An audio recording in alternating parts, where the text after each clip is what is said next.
I'm Katie Wilson and you're watching A News. Let's see the headlines.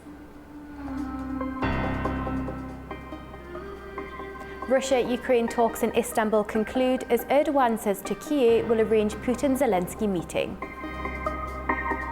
NATO leaders are facing renewed pressure to ramp up defence spending. Baku Energy Week opens with 267 companies from 39 countries attending.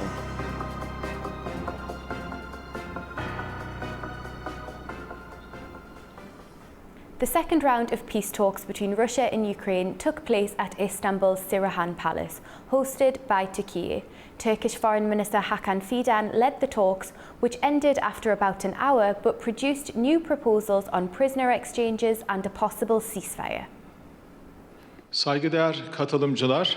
The second round of Russia-Ukraine peace talks took place at Istanbul's Çırağan Palace.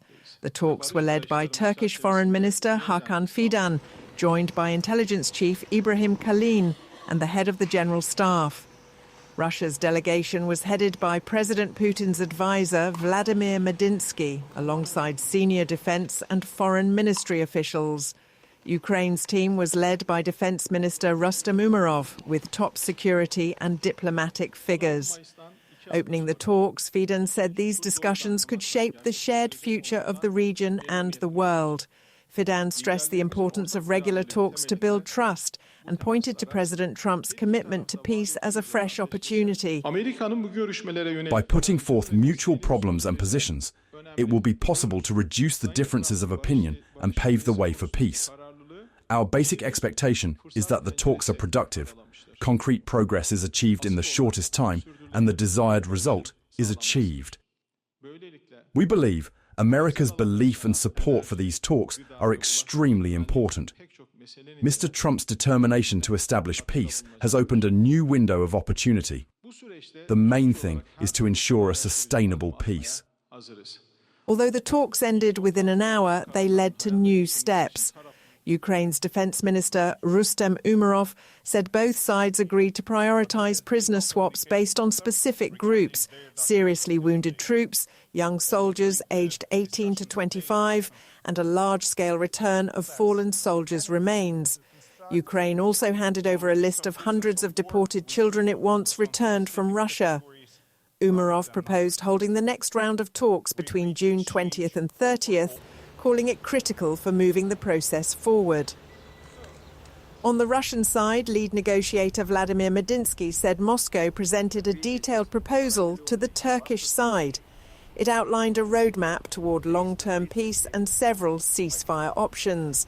Medinsky also revealed that Russia offered a temporary ceasefire in certain frontline areas, which will be explored further by military officials from both sides. He also touched upon the prisoner exchange, informing that the largest prisoner swap since the start of the war could involve between 1,000 and 1,200 people. Turkish President Recep Tayyip Erdogan expressed his desire to host a meeting between Putin and Zelensky in Istanbul or Ankara, and even include US President Donald Trump. He said the goal is to make Turkey a centre for peace efforts after this round of negotiations. I would like to bring together both Mr. Vladimir Putin and Zelensky in Istanbul or Ankara in the same, and even take Mr. Trump with them. If they accept, I would like to come together with them in this meeting and thus turn Istanbul into a peace centre. We will take steps towards this after this last meeting. Ukrainian President Volodymyr Zelensky warned that if Russia turns the Istanbul talks into empty gestures, a stronger international response is needed. He called for coordinated G7 sanctions with full support from the US and other allies. As these negotiations continue, the world watches closely, hoping for concrete steps toward lasting peace. Well, to discuss the Russia-Ukraine talks, we are joined by Mariam Kincharashvili, a strategic communications and security expert. Thank you for joining us. Now, what do the Istanbul talks reveal about where Russia and Ukraine currently stand diplomatically? Greetings, Katie, and thank you for having me. So I would say that nobody had overly optimistic expectations over this particular round of peace talks in Istanbul. And the main reason here is Russia. While Zelensky has taken the steps all along the way to achieve lasting and sustainable peace, he agreed to the Istanbul negotiations. He even came to Istanbul in hopes to meet Putin, who never showed up.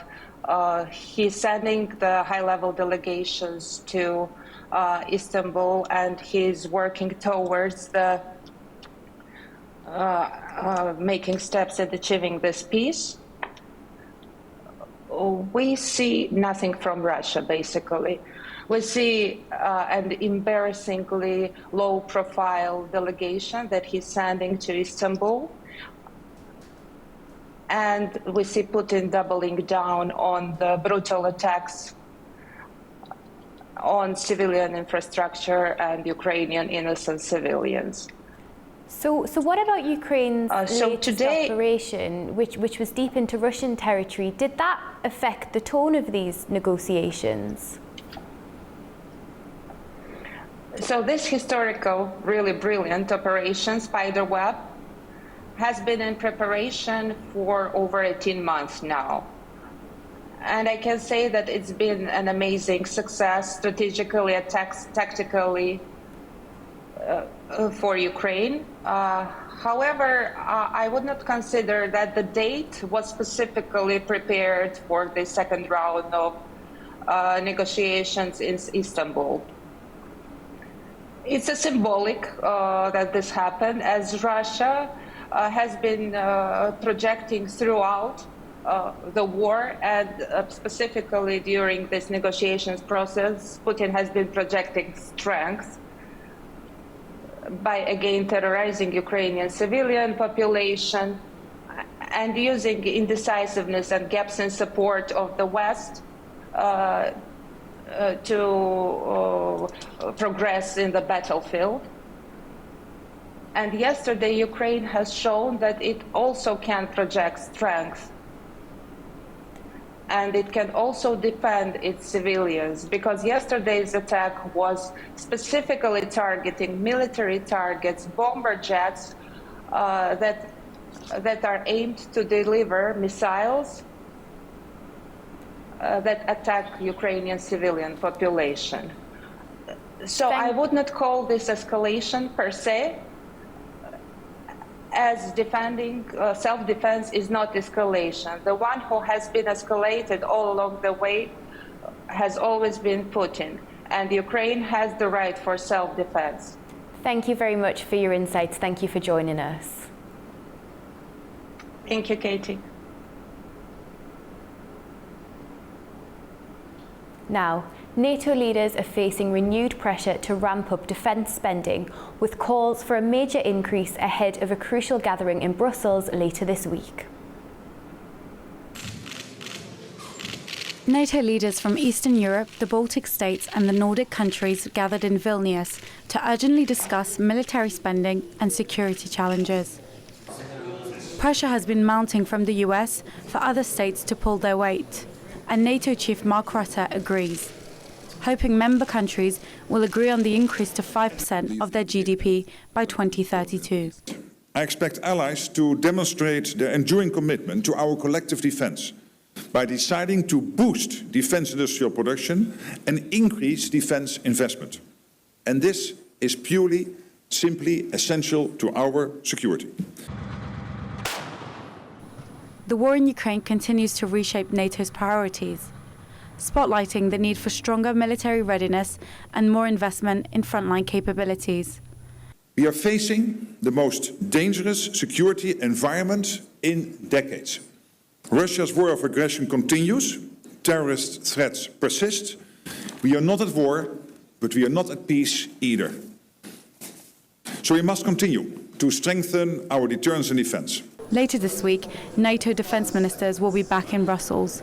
It will be one of the first major tests of Mark Rutte's leadership as he sits down with the US Defence Secretary, Pete Hegseth, and other allies.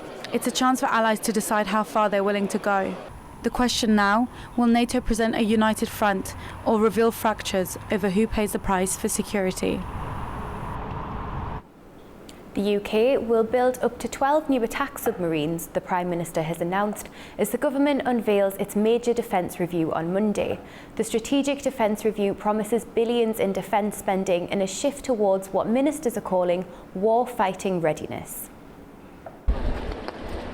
On the deck of the HMS Sutherland, Prime Minister Sir Keir Starmer walked shoulder to shoulder with European allies, a symbol of unity in uncertain times.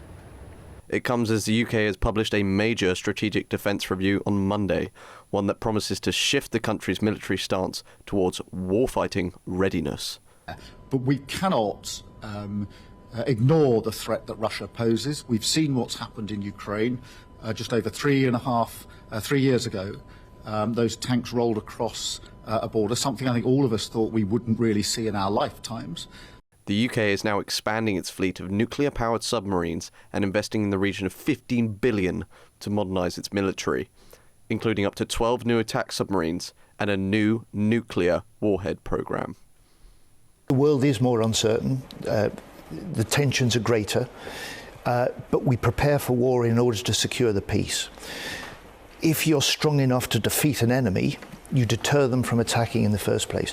Since the Second World War, the UK's military posture and spending has been an afterthought. Defence spending currently sits at 2.3% of GDP, a notable fall compared to before the turn of the century.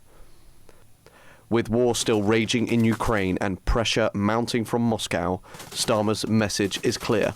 Britain must be ready, not just for peace, but for the possibility of war. In a significant boost to Turkey's international defence profile, the country's leading defence firm has been selected by the NATO Support and Procurement Agency to take part in a key air defence initiative. The project brings together some of the world's top defence companies. Turkish defense company Aselsan has joined 4 of the world's top defense giants: Airbus Defence and Space GmbH, Lockheed Martin UK, Raytheon and Thales LAS in a major NATO initiative to develop modular air defense solutions. This selection marks a milestone for Turkey's defense industry and underscores Aselsan's growing international reputation. The NATO Support and Procurement Agency, or NSPA, says the 5 companies will begin with a concept study phase, focusing on system architecture. This foundational work will help shape the future of NATO's modular, flexible and interoperable air defense infrastructure.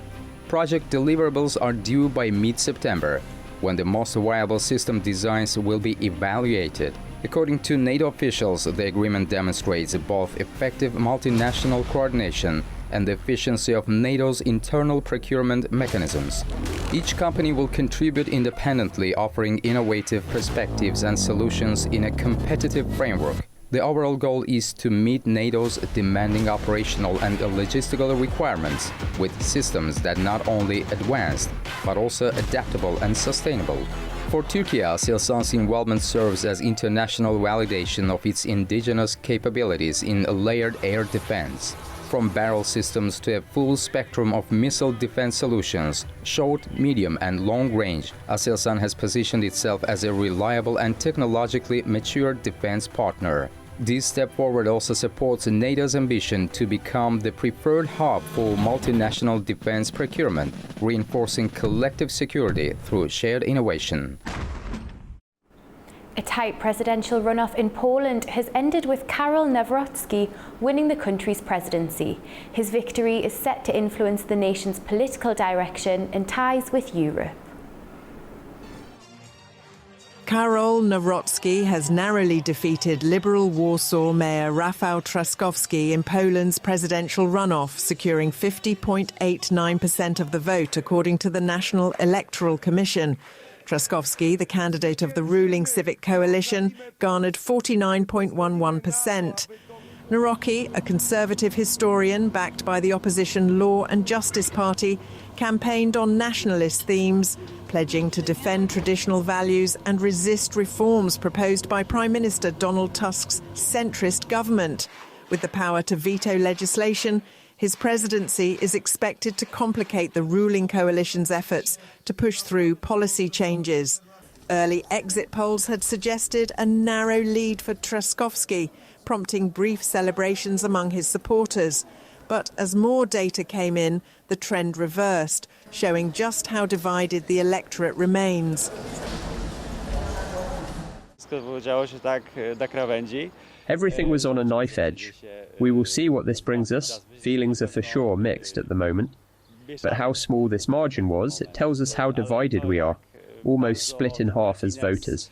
This is very interesting and also gives food for thought.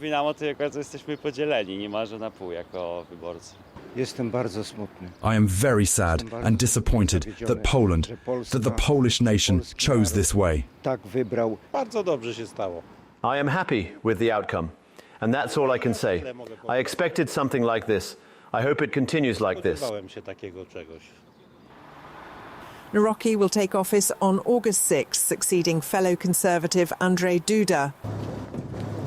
At a joint summit, leaders from Poland, NATO reacted to the election outcome, welcoming the result and expressing hopes for continued cooperation. This is the support of Poles for Karol Nawrocki, who declared he would continue the policy I inherited from President Lech Kaczynski and have implemented for years, strengthening ties with the United States, boosting defense and ensuring equal development across all regions. This is the direction Poles have chosen. And of course I want to congratulate the winner, and I look very much forward to working together on all these issues and making sure that with Poland, NATO becomes even stronger than it is today. Hungary said the result could restore strained bilateral ties and revive Visegrad cooperation within the EU. First of all, there was a great patriotic victory in the presidential election in Poland. This victory provides a new opportunity to return the Hungarian-Polish interstate relations, which were deliberately destroyed by the Polish government, to their old course. Meanwhile, the European Commission expressed optimism about maintaining close ties with Warsaw's new leadership. We are confident that the reforms that have been started by the Polish government will be pursued and will continue.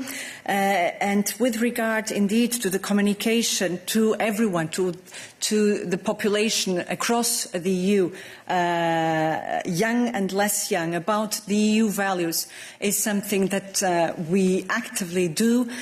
As Poland navigates a period of political tension, the president's role will be key in shaping the country's direction, both domestically and in its relations with the European Union.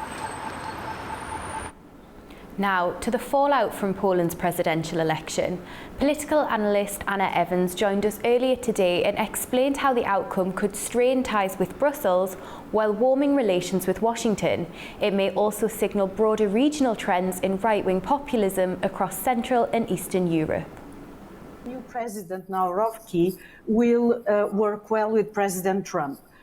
As for the European Union, well, the scenario is rather different because as we remember, the European Union actually sued Poland and withdrew a lot of financial assets, money from the European Union when the European Union in the former Law and Justice Party time considered that the government was interfering with independent judicial power and appointing a lot of political judges.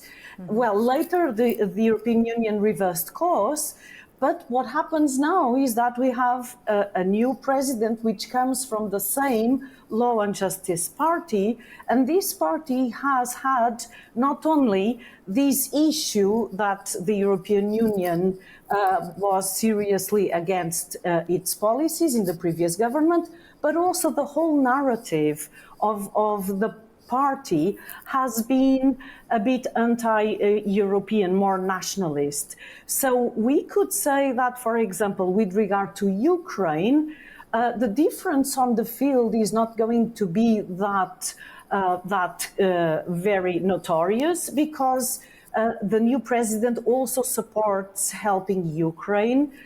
but without ever getting Polish boots on the ground in Ukraine, which actually makes sense because Poland is a NATO country. However, whilst the prime minister, which is from a coalition of centrist and leftist parties, believes in a very strong united front at the European level in political terms where Poland would be part of this very strong political Europe, the new president is kind of a successor to the outing president in terms of putting a brake on this attempt to make Poland be a part of a very united, very strong European core. Well, a political shift is brewing in Central Europe. Days after a right-wing Eurosceptic won Poland's presidential race, Hungary is back in the spotlight. Its controversial Sovereignty Protection Act is raising fresh questions about foreign influence and the future of democracy in the region. Hungary says it's defending its democracy. Critics say it's doing the opposite. The Sovereignty Protection Act was passed in December 2023. It created a powerful new body, the Sovereignty Protection Office. Its job? To investigate people and organizations suspected of taking foreign money to sway politics. It can demand financial records, it can name names, and it can do it all publicly. During election periods, parties and candidates are banned from accepting certain foreign donations. Breaking the law could mean criminal charges. Government officials call it a defense of national will.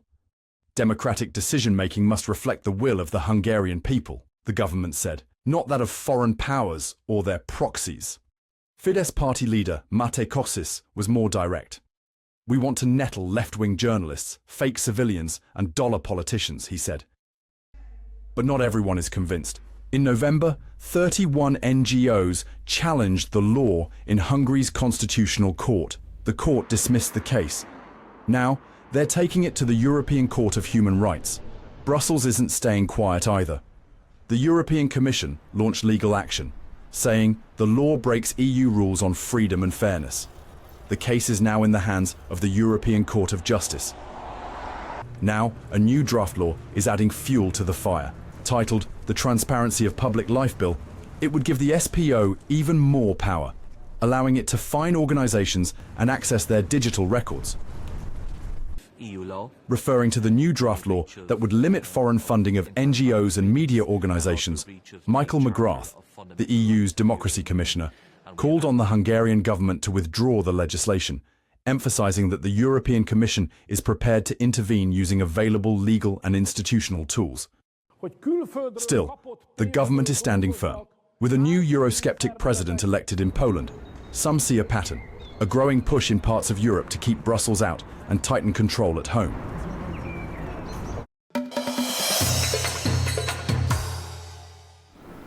Iran's Foreign Minister Abbas Araghchi has arrived in Egypt on a one-day visit and is scheduled to visit Lebanon on Tuesday on the second leg of his tour.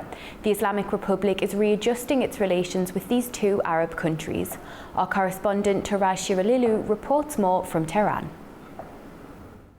Foreign Minister Araghchi is expected to discuss bilateral ties, regional issues, as well as international developments in meetings with the high-ranking officials in Cairo and Beirut.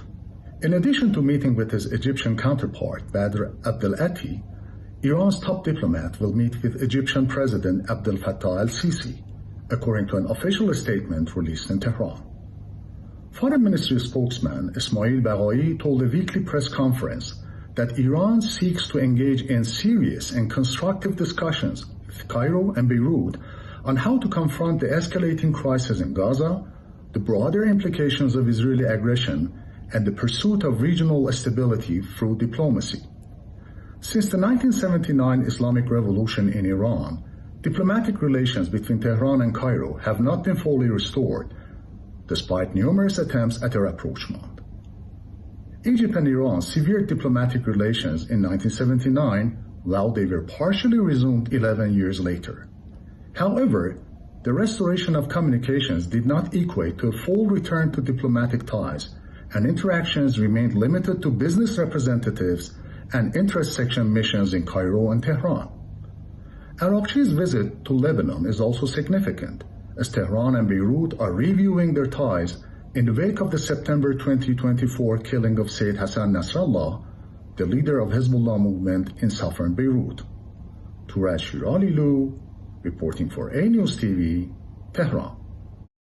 To discuss the visit of the Iranian Foreign Minister to Egypt and Lebanon, we are joined by Abdinur Toumi, a political analyst specialising in the Middle East and Africa.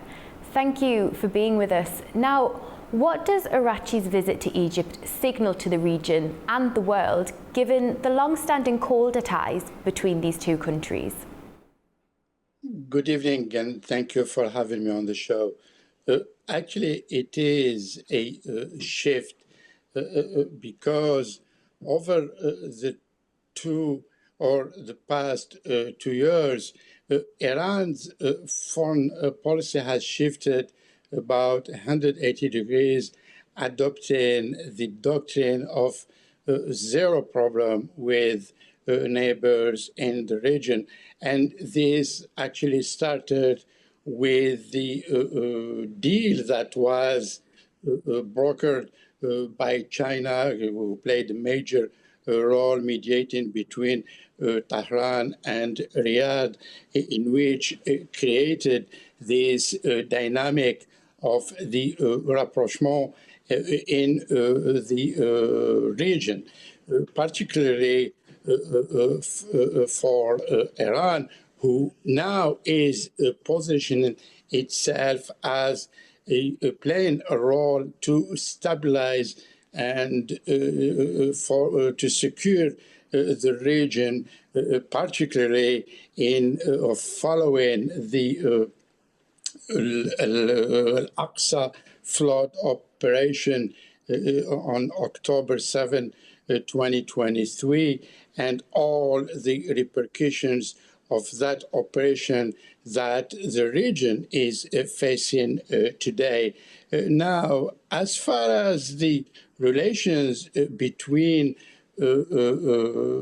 Egypt and Iran, we know that it's been kind of suspicion relations and wasn't clear or a key element in the relations or any relations trust that was not going well and was kind, as you said, exactly interpreted as cold ties.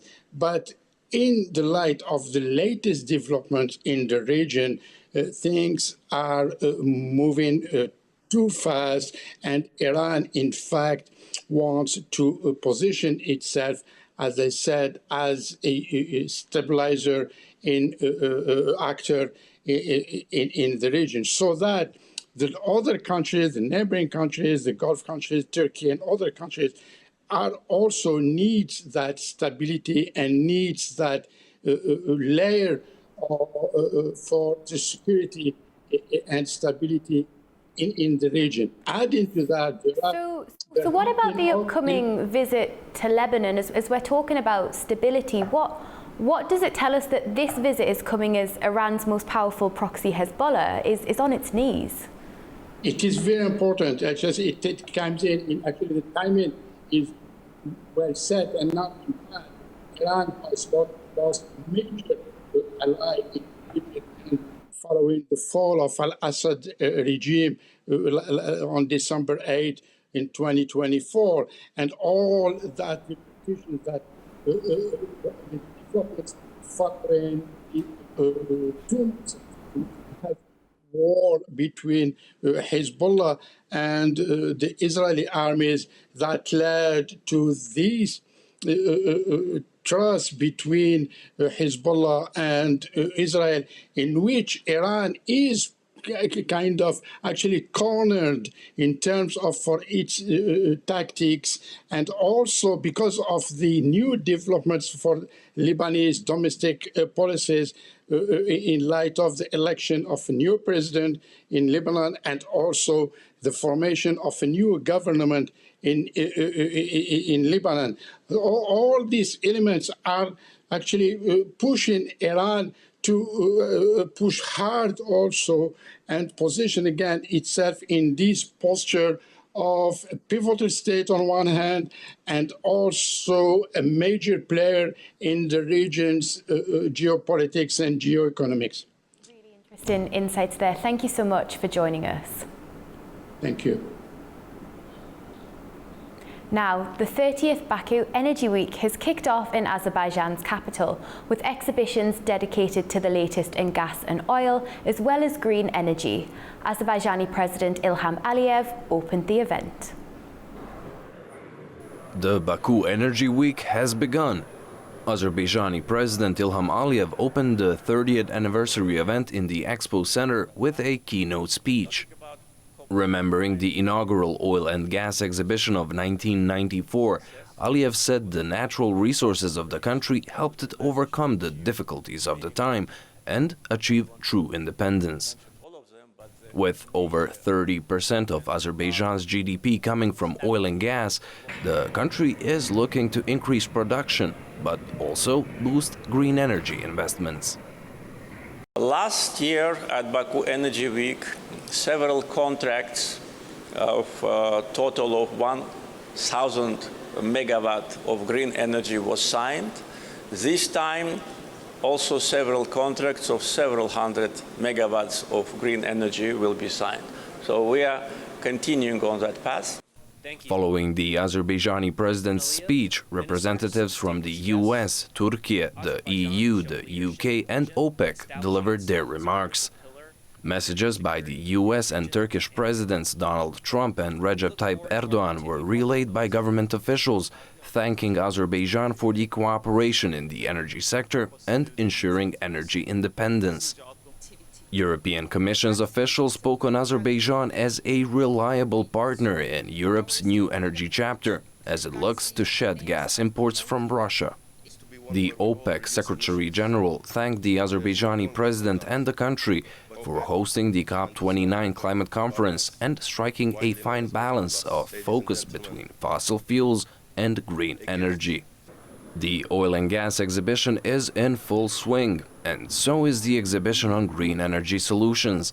More than 200 companies from over 30 countries are set to showcase the latest and smartest in oil and gas, solar, wind and geothermal. In the meantime, the Congress Center across town is gearing up to host the Baku Energy Forum starting Tuesday.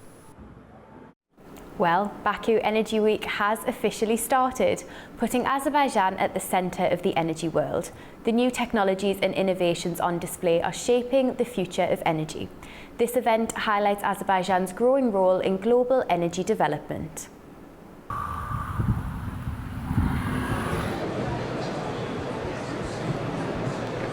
Here inside the exhibition hall, the energy shift is real. AI-driven grids, hydrogen and next-gen renewables, once futuristic, now in action. Baku is a wearable, new ideas meet real infrastructure. Today, Baku leads the global energy talk with Baku Energy Week 2025, featuring two major exhibitions. Nearly 300 companies from more than 30 countries showcase new tech in oil, gas, green energy and digital solutions. This is the 30th Baku Energy Week, and it's fantastic because we've had 30 years here, been involved obviously in the massive ACG and Shakhtini's fields, but now we're looking at the next 30 years. Now that means absolute continued focus on maximising recovery from ACG and Shakhtini's, which are still world-class fields. But now with the stability of the investment environment in the country and the work that we've been doing to reduce or improve the cost efficiency. The exhibitors include top energy and oil companies from around the world.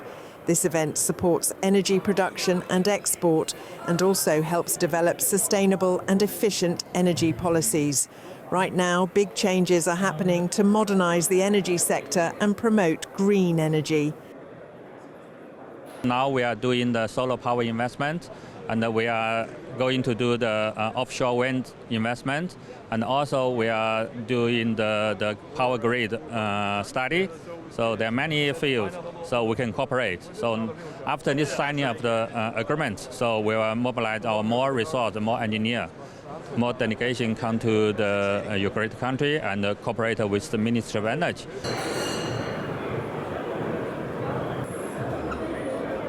So far, it's generated more than 700 million kilowatt hour of clean energy, which is now being distributed to the national grid. A part of that, we developed Project Mega. It's a pipeline of 4 gigawatt onshore wind and solar projects. Out of these 4 gigawatt, during the last oil and gas exhibition, we started the project of 1 gigawatt. This year's exhibitions focus on energy transition, digital technology and sustainability. Azerbaijan shows it is open to working with other countries in these areas. This is the first object and the first contract. This is the first object from Azerbaijan, from the Minister of Energy. This is not the last object, but we will continue. This is the first object. We won the tender at the lowest rate. After the signing, we will start working. Baku Energy Week 2025 is a global event for today's and tomorrow's energy technologies. Baku shows again that it is a centre for the world's energy talks. Earlier, we discussed Baku Energy Week with independent researcher Shujayat Ahmedzada. Shujayat shared his insights and provided us with a broader perspective on the importance of the event and the challenges of the transition to renewable energy. It's important to underline the importance of this event because when we look at the back, the first one that ever held in 1994, we see when in 1994, when the first Baku Energy Week took place, there were a lot of skepticism in terms of Azerbaijan's capacity to become an important energy player in a wider European energy landscape. However, it's been more than 3 decades now, almost 3 decades, and now we see a completely different assessment of Azerbaijan. Like 30 years ago, companies were unwilling to come in, saying that these resources will not be sufficient to anyone. But now you have completely different scenario in which a lot of companies, a lot of countries are willing up to sign cooperation deals with Azerbaijan. So it is in itself a testimony that Azerbaijan has passed a path with important results in its hands through this Baku Energy Week dialogue. Of course, the foundation being Baku-Tbilisi-Ceyhan oil pipeline and Baku-Tbilisi-Erzurum gas pipelines. Although it expanded later on in the form of the Southern Gas Corridor and other pipeline, it remains as the core tenet of Azerbaijan's energy vision to the wider European energy security concept. Ever since the Paris deal of 2015, through the COP, we have more and more increased institutional attention on the renewables. The problem with the renewables is that even transition to renewables requires a lot of investment, industrial production, which in itself would do something that renewable transition does not want to do, that is to increase the fossil fuel production. Kazakhstan's economy grew sharply at the start of 2025, with GDP rising 6% in the first 4 months, up from 4.8% at the end of 2024, according to the International Monetary Fund. Growth was mainly driven by strong activity in services, transport, construction, manufacturing and the extractive industries. However, the IMF expects overall growth to slow to about 5% for the full year due to weaker performance from key trading partners and falling global oil prices. The economy is still supported by strong domestic demand, boosted by consumer lending and government spending, especially on public infrastructure. Still, the IMF warned of risks ahead, including slower global growth and oil price fluctuations.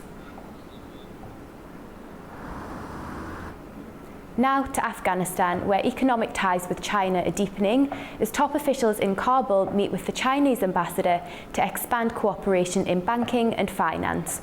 The talks come amid Beijing's broader efforts to stabilise the region and foster development. Tamim Bahis has more from Kabul. Afghanistan and China are strengthening their diplomatic and economic ties. In Kabul, the acting governor of Afghanistan's central bank, Nur Ahmad Agha, met with the Chinese ambassador Xiao Qing to discuss expanding cooperation in the financial and banking sectors. The meeting underscores China's growing engagement with the Taliban-led government. While China formally exchanged ambassadors with the de facto authorities in Kabul last year, momentum around economic cooperation has continued to build.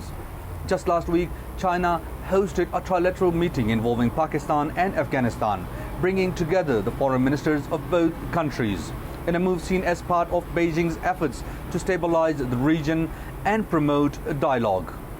During the talks in Kabul, Governor Nur Ahmad Agha described China as one of Afghanistan's most important neighbors. He highlighted the central bank's progress in engaging with international financial institutions and emphasized ongoing efforts to enhance banking services, support local investment, and expand access to financial tools nationwide.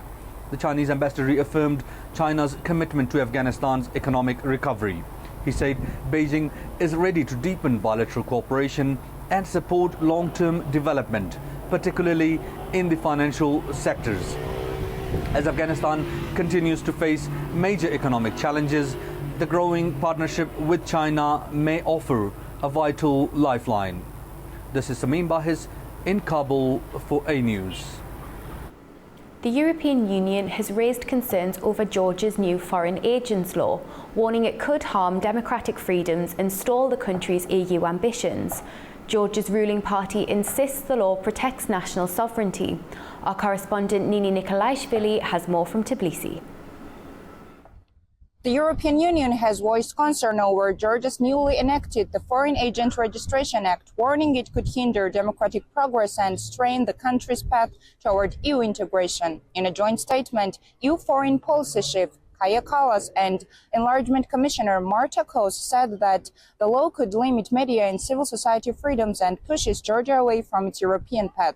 Several EU member states also echoed the concern. Former Georgian President Salome Zurabishvili urged the EU to respond with concrete support for early elections in line with the recent European Parliament resolution. In response, the ruling Georgian Dream Party defended the law. Parliamentary leader Mamuk Amdinaradze said that law aims to increase transparency and to protect national sovereignty, comparing it to the similar legislation in the United States. He criticized opposition efforts as foreign funding attempt to destabilize the country. As the law takes effect, debates continues over its implications for Georgia's European aspirations. It's Nini Nikolaishvili reporting from Tbilisi, A News. Activists, scholars and political leaders gathered for the fourth session of the Permanent Forum on People of African Descent. Held at the UN headquarters in New York, the session focused on ending colonial legacies, securing reparations and empowering Afro-descendant communities still living under foreign control. This year's session marked the beginning of the second international decade for people of African descent. And for many speakers, it was time to move from symbolic recognition to legal accountability. Among the strongest voices, representatives from Guadeloupe, Réunion, French Guiana, and the island of Saint Martin, who denounced what they called modern colonial domination by France and the Netherlands. In a powerful address, Mr. José Martin Jean-Pierre from the Front International de Décolonisation accused France of deceiving the United Nations by converting its colonies into departments without genuine consultation. The West has, it's true, tried to vanquish us, but this struggle is destined to failure. We have to have another form of imagination, not one based on domination. To rehumanize us, we need reparation, and we must decolonize our territories which are still dominated. It's true that deported African people in the Caribbean still have to suffer from colonization, like Saint Martin, Guadeloupe, and elsewhere. This is where we see people of African descent. From Guadeloupe, Florent Ali Meril of the Union Populaire called on the international community to honor the pain and memory of enslaved ancestors by pushing for independence and reparatory justice. Guadeloupe is an archipelago rich in heritage, a land of culture and history, but behind its beauty lies suffering, a painful memory that we must never forget. Around 90% of our population is descended from Africans who were forcibly deported and enslaved on the plantations of the past. This legacy of oppression, loss, and the fight for dignity continues to shape our identity and our pursuit of social justice. The struggle for Guadeloupe's national liberation cannot be separated from the recognition of the injustices suffered by people of African descent. Our independence will only hold true meaning if it is accompanied by acknowledgement of these historical wrongs and by the reparations necessary to address them. The path to self-determination must be paved with respect, remembrance, and reconciliation. One of the key organizers behind the growing decolonization movement is the Baku Initiative Group, an international NGO founded in Azerbaijan. Its executive director, Abbas Abbasov, addressed the forum, linking global struggles under one common banner: human rights. It is worth noting that Africa and people of African descent have not been spared from tragedies caused by colonialism either. The right of life, liberty, equality, cultural identity, and decolonization, these are not privileges. They are universal human rights enshrined in the United Nations Charter, the Bandung Principles of the Non-Alignment Movement. The Baku Initiative also presented a detailed petition outlining demands, including debt cancellation, official apologies, compensation, and the return of stolen cultural heritage. It cites UN resolutions, African Union positions, and European legal precedents. Elsewhere, groups like Ubuntu from Réunion and One St. Martin Association accused France and the Netherlands of continuing colonial rule through modern legal and economic systems, describing the situation as injustice without end. For many speakers, education remains a battleground. In Guadeloupe, public schooling was described as a colonial instrument that denies Afro-descendant youth their history and future. The message from this year's forum was clear. Symbolic gestures are no longer enough. From St. Martin to Réunion, Guadeloupe to French Guiana, the demand is for recognition, redress, and real sovereignty. As the second international decade begins, activists say the world must confront not just the shadows of the past, but the structures still standing in the present. That's all we have for now. Thank you for watching and stay tuned to A News.